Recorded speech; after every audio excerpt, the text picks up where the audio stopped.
Hello अस्सलाम वालेकुम जी। मैं हूं ज़फ़र ख़ान और एक बार फिर आपकी खिदमत में हाजिर हैं। पाकिस्तानी टीम इंडिया के ख़िलाफ़ वर्ल्ड कप का अपना जो तीसरा मैच था वो हार गई है 7 विकेटों से। 30 ओवर में मैच ख़त्म हो गया और वन साइडेड अफेयर था। भले वो बैटिंग और बॉलिंग हो, पाकिस्तान 191 पे ऑल आउट हो गया और जब बॉलिंग करने आया तो Rohit Sharma in the company ने तकरीबन 30 ओवर के अंदर मैच 200 रन ख़त्म करके वो बाहर आ गए। रोहित शर्मा की बेहतरीन बैटिंग, जसप्रीत बुमराह ने आउट किए, दो विकेटें तकरीबन सारे प्लेयर्स के, इंडियन बॉलर्स के कोटे में आई। लेकिन अब बात करते हैं कि मसला क्या है। टीम को बैशिंग भी बहुत हो रही है, क्रिटिसिज्म भी हो रहा है, लेकिन मैं हमेशा इस बात के हक़ में रहा हूँ कि आपको चीज़ें पॉइंट आउट करने की ज़रूरत है कि मसला क्या आ रहा है। जो मैं काफ़ी अरसे से कर रहा हूँ, वेदर पाकिस्तान जीत रहा हो या हार रहा हो। देखें, एक चीज़ आपको समझनी पड़ेगी कि जब से पाकिस्तान अपने होम से बाहर निकला है, जब वो BC, न्यूजीलैंड और इनकी टीमों से खेल रहे थे और अफ़गानिस्तान की सीरीज़ ख़त्म हुई, उसके बाद पाकिस्तान ने एशिया कप के मैचेस, अफ़गानिस्तान के फ़ौरन बाद एशिया कप के मैचेस खेले जहाँ पाकिस्तान ने 4 मैच खेले और वर्ल्ड कप के ये 3 मैच हो गए, 7 मैच हो गए टोटल पाकिस्तान ने अफ़गानिस्तान और BC टीमों के बाद जो खेले। अब इन 7 टीमों में से हुआ क्या है, अगर हम ये 7 मैचेस देखें तो 7 में से मैं आपको कहता हूँ कि आप पहला नेपाल से खेला, एक बांग्लादेश से खेला आपने एशिया कप के अंदर। नेपाल और बांग्लादेश के मैच को मैं हटा देता हूँ क्योंकि पाकिस्तान की जिस तरीके की साइड और पाकिस्तान कभी भी इन टीमों से तो नहीं हारता, तो नेपाल और बांग्लादेश के मैच को हटा देते हैं। उसके बाद से बात करते हैं और इंडिया का जो एक मैच वॉश आउट हुआ उसको भी तकरीबन मैं कहता हूँ चलें हटा ही देते हैं। उस मैच के ऊपर भी फ़िलहाल अभी बात नहीं करते। जो इंडिया का मैच वॉश आउट हुआ उस पर बात करने का कोई फ़ायदा नहीं क्योंकि उसमें बैटर्स की परफॉर्मेंस पे बात नहीं हो सकती, ठीक है। तो ये 5 मैच हो गए। एक इंडिया से वो मैच जो हम 228 से आ रहे, फिर श्रीलंका से जो हमने 42 ओवर में चेज़ करवाया, फिर नीदरलैंड का पहला मैच, फिर श्रीलंका का ये वाला मैच वर्ल्ड कप में जो हुआ और उसके बाद जो है वो हमारा कल वाला मैच। अब आपको समझने की ज़रूरत है कि पाकिस्तान की जो 11 खेल रहे थे काफ़ी टाइम से, मतलब 15 में से 11 तो बाबर को और बाकी सब लोगों को पता था कि यार ये हमारे 11 प्लेयर पक्के हैं। 11 में से एक माइनस हो गया, बचा नसीम शाह, यानी आपके पास 10 खिलाड़ी ऐसे थे जिसके बारे में आप श्योर थे। अब उन 10 में से मसला ये हुआ कि एक फ़खर ज़मान बैट पैच आ गया, तो फ़खर ज़मान को भी मैंने फ़िलहाल इस लिस्ट से बाहर कर दिया। उसकी जगह अब्दुल्ला शफीक आया, तो अब्दुल्ला को मैं इसलिए अभी काउंट नहीं कर रहा क्योंकि अब उसने एशिया कप के मैचेस नहीं खेले। इसी तरह सलमान अली आगा की जगह अब्दुल्ला आ गया, उसने एशिया कप के मैचेस नहीं खेले, तो कंपैरिजन उनका भी नहीं बन रहा। तो 2 स्लॉट ये भी मैंने अभी इस पर बात करने के लिए छोड़ दी। तीसरी एक स्लॉट आपकी हसन अली वाली है, उसमें कुछ मैचेस में वसीम जूनियर खेला, कुछ में हसन खेला, इसलिए वो बात भी अभी मैंने करना छोड़ दी कि चलो यार 2-3 प्लेयर की आपकी फॉर्म हिल सकती है। तो आपका एक नसीम शाह माइनस हो गया और 4 बंदे जो है 3 बंदे ये माइनस हो गए, यानी टोटल 4 प्लेयर के ऊपर अभी हम डिबेट नहीं करते क्योंकि उसमें 4 खिलाड़ी, 4 स्पॉट ऐसे हैं जहाँ पर रेगुलर चांस किसी बॉलर को, किसी प्लेयर को नहीं मिला। इसमें से फिर हम एक और माइनस कर देते हैं फ़िलहाल रिजवान साहब को, क्योंकि रिजवान के एवरेजेस अच्छे हैं, उसने परफॉर्म किया है, भले जैसा भी किया है लेकिन उसने परफॉर्म किया। उसकी गलतियाँ क्या हैं उस पर बाद में बात करेंगे। अब पहले आ जाते हैं कि 1 2 3 4 5 6 7 ऐसे खिलाड़ी हैं पाकिस्तान टीम के जिनको आप अगर इस वर्ल्ड कप से पहले या 1 साल पहले भी अगर आप पाकिस्तान की वर्ल्ड कप की टीम बनाते तो आप उन 7 खिलाड़ियों को आंखें बंद करके अपनी टीम में डाल देते, ठीक है। कोई भी पाकिस्तानी होता, मैं भी होता, तो मैं कहता यार ये 7 तो कन्फर्म ही है, सीइंग देयर परफॉर्मेंसेज या जो भी उनका पास रिकॉर्ड रहा है। अब उन 7 खिलाड़ियों में से अगर किसी एक की फॉर्म ख़राब हो, हम मान लेते हैं कि यार किसी एक पे बैट पे आ गया, 2 पे आ जाए हम मान लेंगे यार किसी 2 पे बैट पे आ गया, लेकिन 7 के 7 इन पिछले 5 मैचेस में बुरी तरह एक्सपोज हुए हैं, बुरी तरीके से उनकी परफॉर्मेंसेज आई हैं। तो अब इसमें मैं ये नहीं मान सकता, हो सकता है आपका ओपिनियन डिफरेंस हो, लेकिन मैं ये नहीं मान सकता कि वो 7 मैचों पे वो 7 प्लेयर्स के ऊपर बैट पैच आए हुए। उनकी स्किल्स ही मेरे लिहाज से बहुत कम थी क्योंकि वो छोटी टीम से खेल रहे थे, तो चल रहे थे, रन्स कर रहे थे, रिकॉर्ड्स बना रहे थे और उनका काम हो रहा था। लेकिन वो 7 प्लेयर जो हैं वो असल में इस टीम के ऊपर बोझ है, ना कि इस टीम के लिए जो है वो फ़ायदा। अब उन 7 प्लेयर्स में है कौन और उनकी परफॉर्मेंस क्या है? मैंने आपको बोला ना कि अगर 1-2 प्लेयर होंगे, मैं उनका मान लूँगा कि यार 1-2 प्लेयर पे बुरा वक्त आ सकता है, किसी पे भी आ सकते हैं। इंग्लैंड के प्लेयर्स भी कुट रहे हैं, इंडिया के भी किसी प्लेयर पे आ जाते हैं, मेक सेंस। अब 7 प्लेयर में हम सबसे पहले बात करूँगा कप्तान बाबर आजम की। बाबर आजम ने पिछले अभी जो इंडिया वाला मैच है उसमें 50 किए, पता नहीं कितनी गेंदों पे किए, 70-80 का स्ट्राइक रेट था। फट्टा विकेट थी 400 वाली विकेट पे उन्होंने 50 की, अपनी बारी लंबी की, यार चलो मुझे कॉन्फिडेंस मिल जाए। आउट हो गए, टीम पे प्रेशर डाल दिया। उससे पहले श्रीलंका के खिलाफ जो मैच हुआ 10, नीदरलैंड के खिलाफ मैच हुआ 5, फिर श्रीलंका का जो 42 वाला मैच था जिसमें 42 ओवर में चेस किया उसमें 29, और इंडिया का जो 228 वाला प्रेशर गेम था उसमें 10। यानी बाबर आजम ने पिछले 5 मैचेस में, जिसमें 3 वर्ल्ड कप गेम्स हैं, 2 एशिया कप के गेम्स हैं, प्रेशर सिचुएशन में 104 रन बनाए और 20 की एवरेज है। आगे बढ़ते हैं भाई। दूसरे अहम मुस्तनद बैट्समैन पाकिस्तान क्रिकेट टीम के इमाम साहब, क्योंकि दायरे रैंकिंग में भी थे, काफ़ी टाइम से ओपनिंग कर रहे हैं। इमाम उल हक साहब ने एक मैच वो मेरे ख्याल से श्रीलंका वाला नहीं खेले जो 42 ओवर वाला था।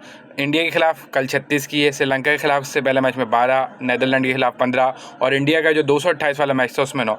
यानी 4 मैचेस में 72 रन इमाम उल हक ने किए, जो रैंकिंग में पाकिस्तान में बड़ी रखते हैं कि भाई रैंकिंग में अच्छे हैं, बड़े सेंचुरीज किए, काफ़ी टाइम से पाकिस्तान टीम के साथ खेल रहे हैं। तो करंट सिचुएशन में 2 बड़े टूर्नामेंट के अंदर 72 रन किए 4 मैचों में, जिसकी एवरेज बनती है 18। एक आध मैच होता ना तो यार हम चलो लिबर्टी दे देते कि यार एक बार मैच है, चलो इतना क्रिटिसिज्म नहीं करो। 5 मैच हो गए हैं बड़े टूर्नामेंट के, एशिया कप के 2 थे और 3 इनके थे, जिनमें उनके 72 रन है।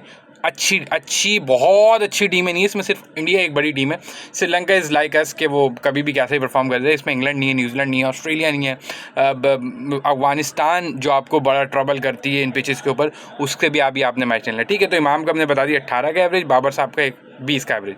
फिर आ जाते हैं इफ्ती मैनिया, जिसको हम ऑलराउंडर भी कहते हैं, हिटर भी कहते हैं। इफ्तिखार साहब ने कल इंडिया के खिलाफ करे 4, उससे पहले श्रीलंका के खिलाफ 22, नीदरलैंड के खिलाफ 9, श्रीलंका वाला जो मैच था 42 वाला उसमें 47 और इंडिया वाला जो 228 वाला था उसमें 23। यानी 105 रन बनाए पिछले 5 मैचेस में, एवरेज है 20 रन। हर मैच में 20 रन बना रहे हैं। बहुत इंपॉर्टेंट नंबर्स हैं, एक आध नॉट आउट भी है शायद इसमें इनका, लेकिन बहुत इंपॉर्टेंट नंबर है जहाँ पे आपको मैच फिनिश करना होता है। और हर मैच में बारी पूरी आई है, कोई एक आध मैच ही ऐसा होगा जिसमें कम आपके पास बारी आई होगी। तकरीबन सब मैचेस में ये आउट होकर गए। तो 20 रन की एवरेज है, 20 रन की एवरेज है। इफ्तिखार जो बहुत अरसे से पाकिस्तान टीम के साथ खेल रहे थे और आपकी टीम का एक अहम हिस्सा थे। बैटिंग पे बात कर ली। अब आप मुझे बताएं ना कि आप कह रहे हैं कि यार टीम पे बुरा परफॉर्मेंस, जब आपके 3 मुस्तनद बैट्समैन, एक तो फ़खर ज़मान को तो मैंने अभी हटा ही दिया ना, फ़खर ज़मान की तो मैं अभी बात ही नहीं कर रहा, मैं अभी इनकी बात कर रहा हूँ जो खेल रहे हैं। तो 3 मुस्तनद बैट्समैन, अगर फ़खर को भी आप ऐड कर लें क्योंकि he was your first choice opener, तो 4 ऐसे बैटर्स हैं जिन्होंने पिछले 5 मैचेस में कोई परफॉर्मेंस नहीं दी, जिन पे आप हाईली डिपेंड कर रहे थे। सऊद और अब्दुल्ला वाला पॉइंट है, सऊद और सलमान अली आगा वाला पॉइंट है, उस पर भी मैं बात करूँगा, लेकिन फ़िलहाल ही आ जाते हैं। हो गई बात भाई। अब आ जाते हैं थोड़े से 2 बड़े ऑलराउंडर हमारे पास मौजूद हैं शादाब खान साहब के ऊपर। शादाब खान साहब की परफॉर्मेंस मैं बता देता हूँ। 5 मैचेस में 4 विकेटें, 5 पिछले मैचेस में 4 विकेटें, 3 वर्ल्ड कप के मैचेस, 2 एशिया कप के मैचेस। अच्छा, 4 विकेटें भाई। रन्स तो 55, कभी 45, कभी 55, और एक इंडिया वाला जो 228 वाला मैच था उसमें 71 रन भी दिए।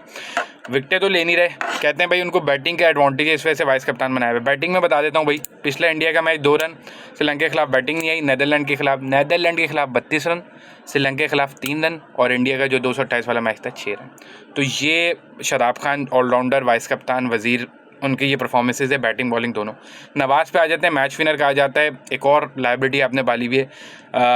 5 मैच में 2 विकेटें, 5 मैच में 2 विकेटें। इन विकेट्स के ऊपर जहाँ आपके फास्ट बॉलर इतने इफेक्टिव नहीं होते, जहाँ स्पिनर्स पे आप डिपेंड करते हो, वहाँ आपके दोनों स्पिनर ने 10 मैचेस में 6 विकेटें ली हैं। शादाब ने 4 और नवाज़ ने 2।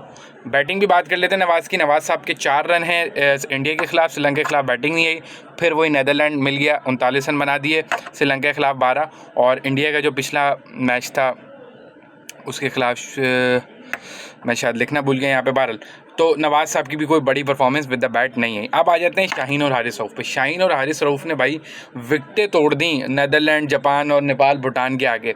देखें, Shaheen in T20 is different, Shaheen in ODI is different, Shaheen in test is different. आपको अपने फॉर्मेट के बॉलर्स चूज़ करने पड़ेंगे। शाहीन की क्वालिटी है कि अगर उसको विकेट के आगे से मूवमेंट मिलेगी और वो आगे पिच करेगा तो वो अर्ली ऑन आउट कर जाएगा। अगर इस तरीके की फट्टा विकेटें, मुश्किल विकेटें मिलेंगी तो जो पीछे मारने वाला बॉल है, डेक को हार्ड हिट करना है आपको, क्या नाम है, बाउंसर मारना है, यॉर्कर मारना है, ये लेंथ डिलीवरीज करनी है जिस तरीके से कल बुमराह ने की, तो वो एबिलिटी वो लैक कर रहा है। और ऑब्वियसली आपकी पेस जब 130 135 पे गिर जाती है 25 पे, तो आपको कोई भी आके दुनिया का बैट्समैन मार सकता है। शाहीन साहब ने पिछले 5 मैचेस में 7 आउट किए हैं, जिसमें से 2 श्रीलंका के खिलाफ, 2 कल इंडिया के खिलाफ। लेकिन रन्स भाई साहब कभी 79, कभी 52, कभी 66, कल तो ओवर ही कम किए।